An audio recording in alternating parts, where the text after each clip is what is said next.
Hello everyone. मेरा नाम रविंदर कुमार है। मैं राजकीय पॉलिटेक्निक फिरोजाबाद में व्याख्याता यांत्रिक के पद पर कार्यरत हूँ। यह वीडियो विशेषतः मैंने राजकीय पॉलिटेक्निक फिरोजाबाद के नए छात्रों के लिए जो इस वर्ष सत्र 2022-23 में छात्रवृत्ति आवेदन करेंगे उनके लिए मैं बना रहा हूँ। अन्य पॉलिटेक्निक के छात्रों के लिए भी यह वीडियो किस तरह से छात्रवृत्ति आवेदन करें उसके लिए एक बहुत हेल्पफुल हो सकता है। कृपया सभी जानकारी को ध्यान से सुनें। सबसे पहला जो प्रोसेस होगा, आपको मैं स्टार्टिंग से बताता हूँ किस तरह से हमको स्कॉलरशिप का फॉर्म के लिए आवेदन करना है। तो सबसे पहले हम जाएंगे गूगल पे scholarship.up.gov.in। ये वेबसाइट हम खोलेंगे। ये वेबसाइट इस तरह से जब खुल के आ जाएगी, उसके बाद आप जाएंगे स्टूडेंट ऑप्शन में। स्टूडेंट ऑप्शन में न्यू स्टूडेंट को रजिस्ट्रेशन पर क्लिक करना होगा। रजिस्ट्रेशन पे क्लिक करने के बाद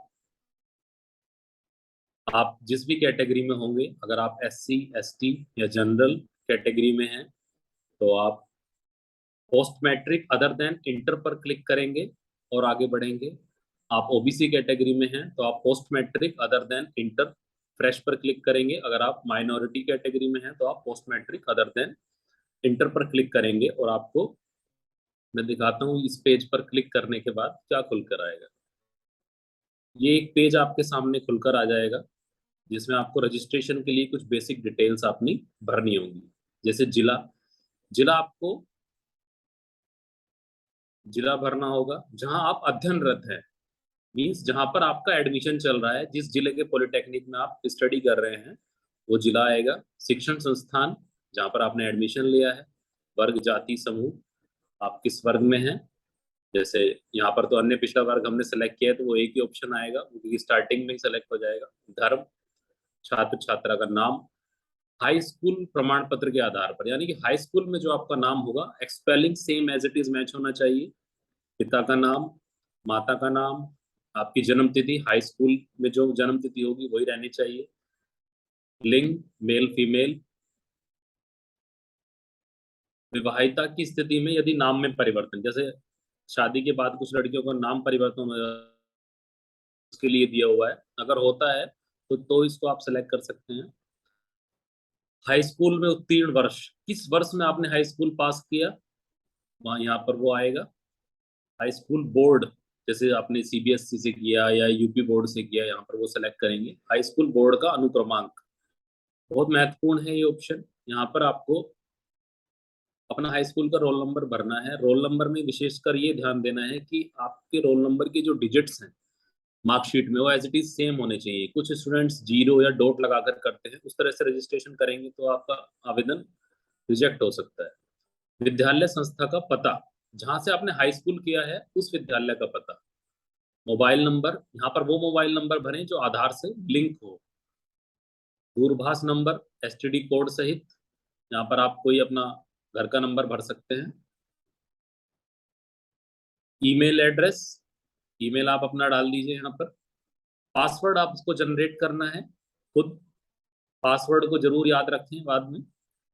फिर पासवर्ड कंफर्म करना है और कैप्चा। तो इस तरह से सबमिट करने के बाद यहाँ पर आपका रजिस्ट्रेशन कंप्लीट हो जाएगा। अब देखिए जब रजिस्ट्रेशन करेंगे तो फिर क्या खुल के आएगा पेज, वो मैं आपको दिखाता हूँ।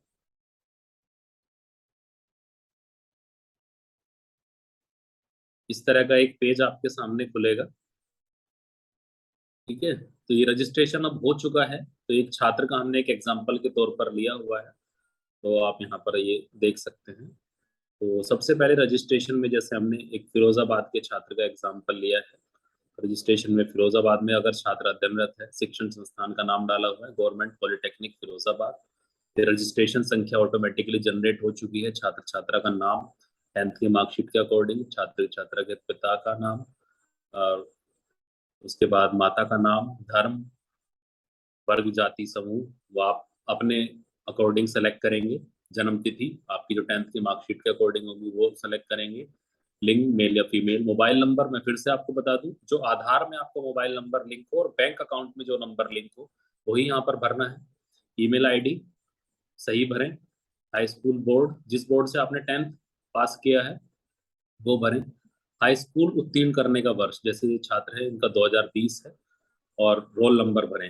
Role number as it is फिर से मैं बता देता हूँ कि आप कुछ भी इसमें एडिटिंग ना करें, जो as it is roll number है आपका 10th में वही भरना है।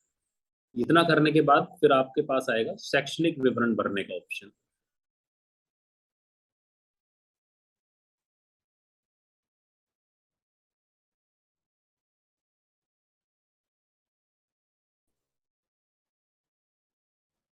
ओके, तो रजिस्ट्रेशन करने के बाद हम पहुंचेंगे शैक्षणिक विवरण पर। तो देखिए शैक्षणिक विवरण में हम क्या भरेंगे। शैक्षणिक विवरण में हम सबसे पहले पाठ्यक्रम का प्रकार, तो पाठ्यक्रम का प्रकार सभी नियमित भरेंगे, क्योंकि डिप्लोमा में आपका नियमित एडमिशन हुआ है, तो यहाँ पर सभी छात्र नियमित भरेंगे। फिर आएगा पाठ्यक्रम का नाम। ऑटोमेटिकली जो आपके कॉलेज ने मास्टर डाटा लॉक किया हुआ है उसके अकॉर्डिंग यहाँ पर डिप्लोमा इंजीनियरिंग ग्रुप 3 वो ऑटोमेटिक आएगा। एक ही ऑप्शन मिलेगा आपको, उसको सेलेक्ट कर लेना है। वर्तमान पाठ्यक्रम का ब्रांच, आपका किसी एक ब्रांच में एडमिशन हुआ होगा। जैसे हमारे यहाँ पर 3 ब्रांच हैं, केमिकल, ग्लास और मैकेनिकल, तो आप जिस ब्रांच में एडमिशन हुआ है वो आप सेलेक्ट कर लेंगे। ठीक है। उसके बाद पाठ्यक्रम का वर्ष, तो यहाँ पर 2 ऑप्शन है। तो जैसे आप प्रथम वर्ष में एडमिशन लिया है तो आप यहाँ पर 1 सेलेक्ट करेंगे, और टोटल अवधि 3 साल की है तो 1 और 3। प्रथम वर्ष में एडमिशन लिया है तो 1, और टोटल अवधि 3 आ जाएगा। क्या प्रवेश लेटरल एंट्री के आधार पर हुआ है? अब फर्स्ट ईयर में किसी का भी एडमिशन लेटरल एंट्री के आधार पर नहीं होता है, तो सभी छात्रों को नो भरना है। आवासीय या दिवा छात्र, बहुत महत्वपूर्ण ऑप्शन। इसमें जो संस्था के हॉस्टल में रहने वाले छात्र हैं केवल वही ही छात्र आवासीय छात्र बनेंगे। आप बाहर किसी प्राइवेट हॉस्टल या अन्य हॉस्टल में रहते हैं तो उसमें आप आवासीय छात्र नहीं करेंगे, आप दिवा छात्र करेंगे। चाहे आप किसी प्राइवेट हॉस्टल में रहते हो तो भी आप दिवा छात्र करेंगे। संस्था के हॉस्टल में रहने वाले छात्र ही आवासीय छात्र कहलाए। वर्तमान पाठ्यक्रम के प्रथम वर्ष में प्रवेश तिथि, आपको एक एडमिशन लेटर मिला होगा, जी कब से जनरेट हुआ है, आप यहाँ पर वो तिथि डालेंगे एडमिशन लेटर में जो आपकी डेट है। पाठ्यक्रम के वर्तमान सत्र में प्रवेश तिथि, अब फर्स्ट ईयर में आपकी सेम रहेगी वो डेट। जिस दिन आपने फर्स्ट ईयर में एडमिशन लिया तो वर्तमान सत्र में भी उसी दिन एडमिशन लिया, यहाँ पर भी आप वही डेट डालेंगे। विश्वविद्यालय बोर्ड एफिलिएटिंग एजेंसी का पंजीयन क्रमांक, यहाँ पर यदि आपका एनरोलमेंट नंबर आपके संस्था द्वारा बता दिया गया है तो आप एनरोलमेंट नंबर डालेंगे, नहीं तो आपका जो एडमिट कार्ड जो आपने जीकअप का एंट्रेंस दिया है उसका रोल नंबर यहाँ पर आप फिल करेंगे। एडमिट कार्ड का रोल नंबर, ध्यान से सुनिएगा सभी। और अगर आपको एनरोलमेंट नंबर मिल चुका है आपके संस्थान से तो आप यहाँ पर एनरोलमेंट नंबर भरेंगे। उसके बाद आता है विश्वविद्यालय बोर्ड एफिलिएटिंग एजेंसी का नाम, यहाँ पर आएगा UP board of technical education. Polytechnic board of technical education under के अंडर आता है, तो आप यहाँ पर जो ऑप्शन सेलेक्ट करेंगे, यहाँ पर ऑप्शन फ्रीज है तो खुल नहीं रहा है, लेकिन आप ध्यान से सुनिए, यहाँ पर आप सेलेक्ट करेंगे UP board of technical education. कोई यूपी टीयू या एके टीयू आप सेलेक्ट ना करें, UP board of technical education. यहाँ पर ज्यादातर छात्र गलती करते हैं, इसलिए मैं थोड़ा सा पॉइंट आउट करके बता रहा हूँ। क्या व्यावसायिक पाठ्यक्रम में प्रवेश कक्षा 12 के अंकों के मेरिट के आधार पर हुआ है? पॉलिटेक्निक में प्रवेश 10th के मार्क्स के आधार पर होता है, तो आप यहाँ पर नो करेंगे। हमारे कॉलेज के छात्र भी यहाँ पर नो करेंगे। पाठ्यक्रम की पात्रता, पात्रता सभी प्रथम वर्ष के सभी छात्रों का एडमिशन हाई स्कूल के आधार पर हुआ है, तो आप यहाँ पर हाई स्कूल ही सेलेक्ट करेंगे। क्या वर्तमान पाठ्यक्रम में प्रवेश यूपीएससी, एकेटीयू, जीकअप, नीट के माध्यम से हुआ है? हाँ, तो आप सभी ने जीकअप का एंट्रेंस दिया है, तो आप यहाँ पर सभी छात्र यस सेलेक्ट करेंगे। यदि हाँ तो प्रवेश परीक्षा चुने, तो आपको यहाँ पर अब जीकअप सेलेक्ट करना है। उसके बाद काउंसलिंग नंबर या अनुक्रमांक, तो देखिए यहाँ पर आपको फिर से आपके जो एडमिट कार्ड का रोल नंबर है जो आपने एंट्रेंस दिया है वो आपके एडमिट कार्ड में, एडमिशन लेटर में, रैंक कार्ड में, सब जगह वो रोल नंबर मेंशन है, तो उस रोल नंबर को आप यहाँ पर फिल कर देंगे पूरी तरह से। प्रवेश परीक्षा आपने कब दिया? अगर आप 2022 में एडमिशन ले रहे हैं तो ऑब्वियसली आपको 2022 ही भरना है। प्रवेश परीक्षा में प्राप्त रैंक, आपका रैंक कार्ड आपके पास होगा, उसमें आपको जो रैंक मिली है उसमें जो रैंक है वो यहाँ पर मेंशन कर देंगे। प्रवेश परीक्षा में प्राप्त कट ऑफ अंक, इसमें आप अपने प्राप्तांक भी भर सकते हैं, आपको कितने अंक मिले हैं, यहाँ पर आप वो अंक भरेंगे। प्राप्त, क्योंकि ये लिखा है ना प्रवेश परीक्षा में प्राप्त, तो आपको यहाँ पर प्राप्त कितने अंक हुए हैं वो अंक यहाँ पर भरेंगे आप। फिर विगत वर्षों के शैक्षणिक योग्यता हाई स्कूल एवं अन्य उच्चतर कक्षाओं का अंकन किया जाए। यहाँ पर आपको फर्स्ट ईयर में एडमिशन मिला है तो आपको सिर्फ और सिर्फ यहाँ पर हाई स्कूल की डिटेल्स भरनी है, चाहे आपने इंटर किया है, चाहे आपने बीएससी किया है। पॉलिटेक्निक के जो भी स्टूडेंट फर्स्ट ईयर में एडमिशन वाले तो यहाँ पर सिर्फ और सिर्फ हाई स्कूल का आप डिटेल्स सही भरेंगे। और टोटल सबसे पहले हाई स्कूल भरेंगे, फिर उत्तीर्ण वर्ष भरेंगे, पूर्णांक 6 सब्जेक्ट है तो 600 में से भरेंगे, 5 सब्जेक्ट है तो 500 में से भरेंगे, प्राप्तांक कितने आपको प्राप्त अंक हुए, प्रतिशत अपने आप आ जाएगा, और यूपी बोर्ड, सिर्फ इतना ही भरेंगे, एक्स्ट्रा जानकारी आप इसमें नहीं भरेंगे।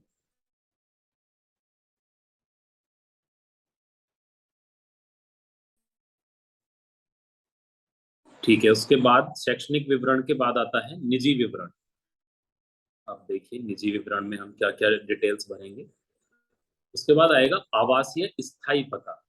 सिंपल है, आप अपने आधार कार्ड के हिसाब से जो आपका एड्रेस है वो यहाँ पर भर दीजिए, जो आपके आधार कार्ड में एड्रेस है। ठीक है, तो ये छात्र ने भरा हुआ होगा अपना, वो अपना भरा है, आपको अपना भरना है। उसके बाद आएगा पत्र व्यवहार का पता। पत्र व्यवहार के पते में भी आप अपना आवासीय पता भी भर सकते हैं, या जहाँ आप वर्तमान में रह रहे हैं वो भी भर सकते हैं।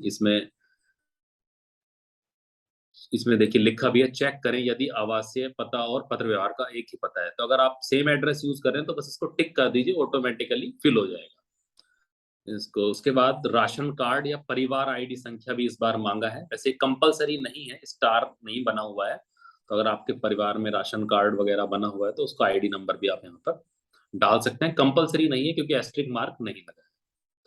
अच्छा, यदि कोई अब दिव्यांग छात्र है आप में से कोई भी, तो आप उसका डिटेल भी यहाँ पर भर सकते हैं, उसके लिए भी पूरा ऑप्शन दिया हुआ है। उसमें आपके प्रमाण पत्र की डिटेल्स भी यहाँ पर आपको भरनी पड़ेगी। तो इसमें अगर आप नहीं है तो जैसे आप इसको खाली छोड़ दीजिए, अगर आप दिव्यांग नहीं है तो इसमें और ज्यादा आपको कुछ नहीं करना है। निजी विवरण में अगर देखा जाए तो सिर्फ और सिर्फ एड्रेस डिटेल्स भरा जाए। उसके बाद आते हैं बैंक विवरण।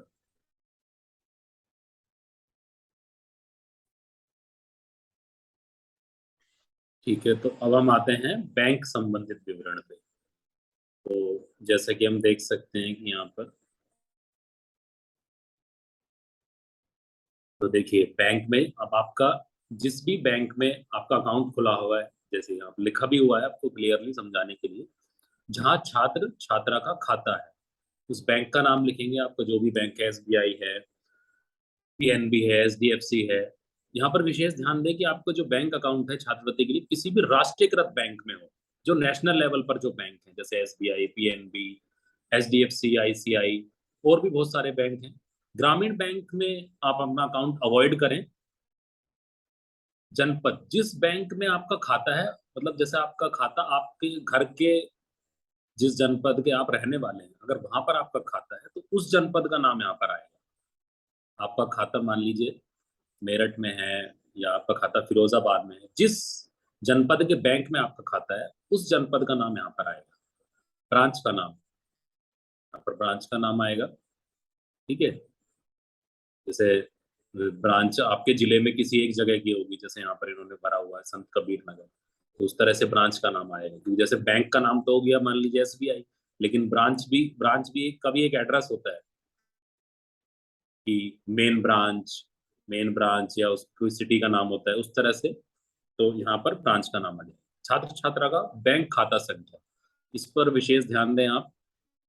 और देखिए यहाँ पर लिखा भी है जो कि आधार से लिंक हो, यानी कि आपको वो आधार संख्या यूज करनी है जो बैंक आधार से लिंक हो। अगर नहीं है तो आप लिंक करा लें जरूर, फिर यहाँ पर दोबारा से आपको उसको कंफर्म करना है बैंक अकाउंट नंबर को।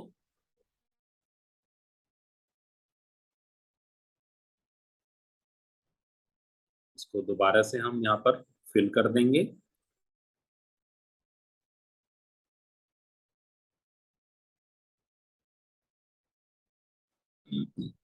आईएफएससी कोड सही से भरें जो आधार से लिंक हो। छात्र छात्रा का बैंक खाता पर अंकित नाम, आपका क्या नाम है, ये भी एक महत्वपूर्ण है कि आपका बैंक अकाउंट में नाम, आधार कार्ड में नाम और 10th की मार्कशीट में नाम सेम होना चाहिए।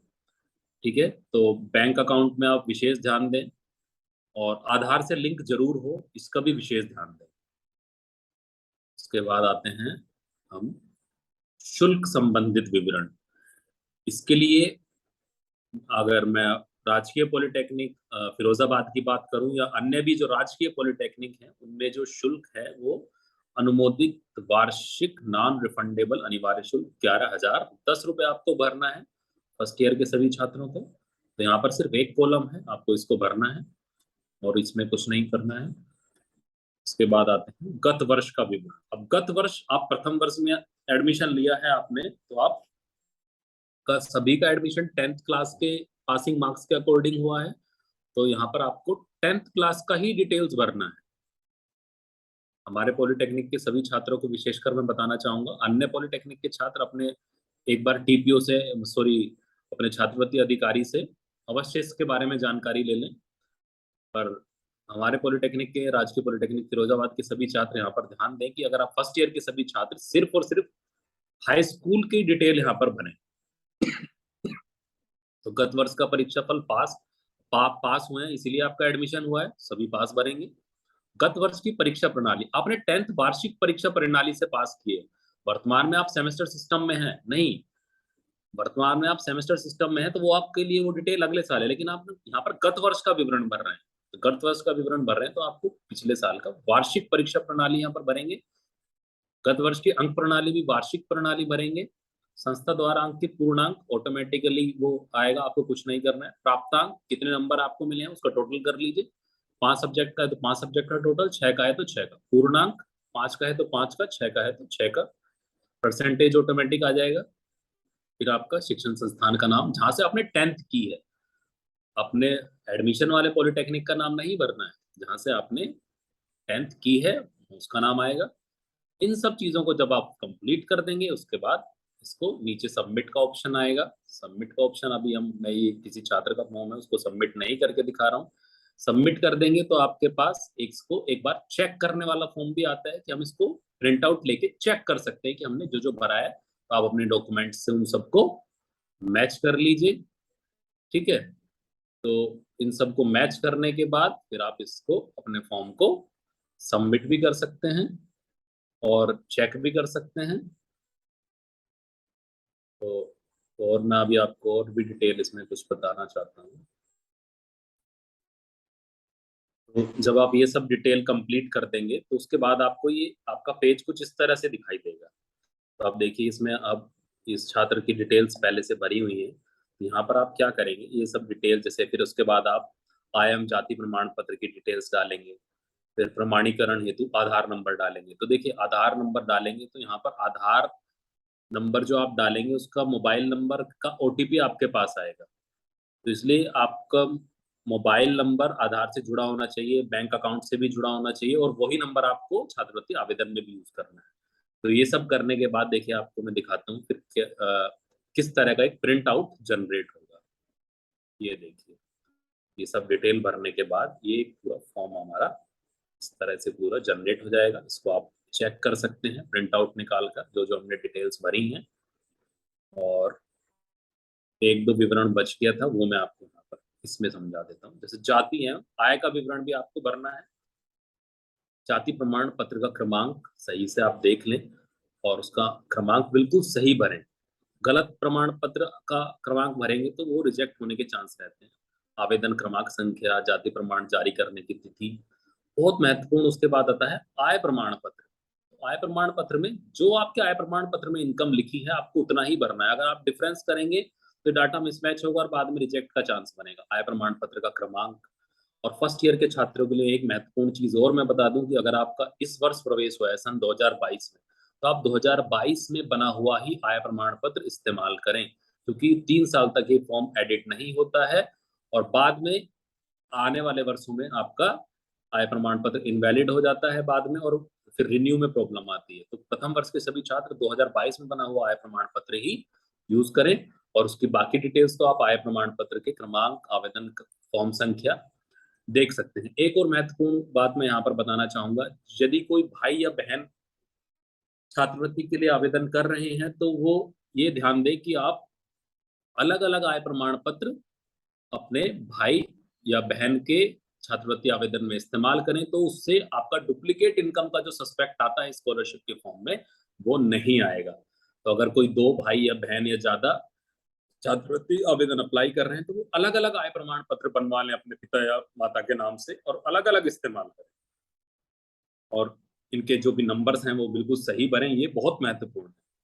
बाकी तो जो भी डिटेल्स है, गत वर्ष का विवरण के बारे में आपको मैंने कंप्लीट बता दिया, शुल्क संबंधित विवरण, जाति प्रमाण पत्र, निजी विवरण, विगत वर्ष की शैक्षिक योग्यता, शैक्षिक विवरण और आपकी पर्सनल डिटेल्स। इस तरह का फिर आपको इसको प्रिंट कर लेना है, चेक कर लेना है, जब आप श्योर हो जाएं, फिर इसको कंप्लीट प्रिंट आउट निकाल कर अपने संस्थान में जमा कर देना है। फॉर्म के साथ क्या-क्या डिटेल्स लगेंगी, क्या-क्या डॉक्यूमेंट्स लगेंगे, वो हम अलग से आपको एक पूरा पेज में अभी शेयर कर देंगे। धन्यवाद। आशा है आप सभी जानकारी को सही से समझ पाए होंगे और छात्रवृत्ति आवेदन में कोई गलती नहीं करेंगे। Thank you. अंत में अंत में आपको मैं बताना चाहता हूँ कि सभी छात्र स्कॉलरशिप का फॉर्म का प्रिंट आउट लेने के बाद क्या-क्या संस्था में जमा करेंगे। तो आपको स्कॉलरशिप का आवेदन पत्र का प्रिंट आउट, उसके बाद आपको उसके साथ 10th क्लास की मार्कशीट की फोटोकॉपी, आय प्रमाण पत्र की फोटोकॉपी, उसका नेट वेरिफिकेशन कॉपी, जाति प्रमाण पत्र, उसका नेट वेरिफिकेशन कॉपी, आधार कार्ड की कॉपी, बैंक पासबुक की कॉपी, आपका एडमिशन लेटर जनरेट हुआ है उसकी कॉपी, और हॉस्टल में जो आपने एडमिशन लिया है उसका पेमेंट का स्लिप, ये सब आपको अपने छात्रवृत्ति आवेदन के साथ जमा करना है। अगर आपको कोई एजुकेशन में एक गैप है तो उसका एप्लीकेशन, ठीक है। तो आपका ये सब चीज़ें आपको फॉर्म के साथ सभी ये चीज़ें जमा करेंगे, तो आपका छात्रवृत्ति आवेदन कंप्लीट होगा। धन्यवाद सभी।